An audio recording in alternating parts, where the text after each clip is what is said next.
Уучлаарай. Өөрөө жоохон доошо суучихгүй юу? Найзаа. Яагаад гинэ? Бүр их зам хөдлөөд хүн дээрлэмээр санагдаад байх юм. Бас яасан найзаа? Харин гинт баяжаад найз нь хүний өөрийн нийлсэн 13 хүүхэдтэй штэ. Хүүхдийн мөнгө 100 мянган төгрөг болцсон. Гэхдээ цалингаас нийгмийн даатгал хүн амын орлогын татвар суудагдгаа болцсон. Гинт бөө мөнгөтэй болчлоо. Цээж баян болчлоо штэ найз нь. Харин тэгсэн чи чамтай юм дуурмааргүй санагдаад байх юм. Гү чи тэгээд мөнгө амар олоод ах юм. Юунд ашигладгийг? Найзаа, чи одоо мөнгө өрөө дампуу царайлаа л байх юм. Чи ер нь хадгаламж гэж мэдхүү? Мэдгүй. Юу юм? Үрчгэл гэж бодож байгаа штэ найзаа. Хадгаламж гэж юу илээ?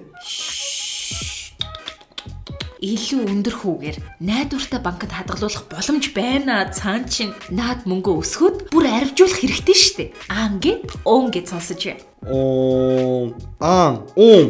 Хаан банкны онлайн хадгаламжийг өөрөө гар утсаараа нэвэл салбарт очиж нээлгснээс илүү өндөр хүүтэйгэд боддоо. Цаг хугацаа алдаад байхгүй. Утаснасаа нээгээд л бүр их өндөр хүүтэй хадгаламж нээлнэ гэсэн үг штэ. Нэрээ юу найзаа? Энэ өндөр хүүтэй хадгаламжийг чинь тэгээд яаж нээх юм бэ? Миний мөнгө бүр их болно гэсэн үг үү?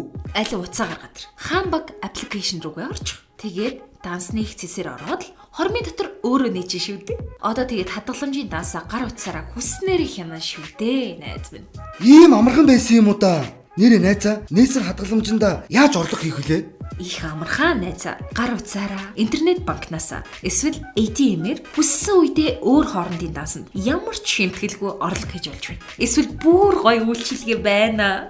Интернет банкнасаа хоригдлын үйлчилгээнд өөрөө ямар ч төлбөргүйгээр үнэгүй бүртгүүлээд сар бүр эсвэл өдөр бүр хадгаламжийн данс руугаа тогтмол орлого хийгээд хадгаламжаа арвижуулна шивдээ. Ёстой гоё үйлчлэг юм аа найзаа. Баярлаа. Найзаа, мөнгөө бүр их болгоод хөлийн 13-ндаа бүгд авч зүнэ найзаа.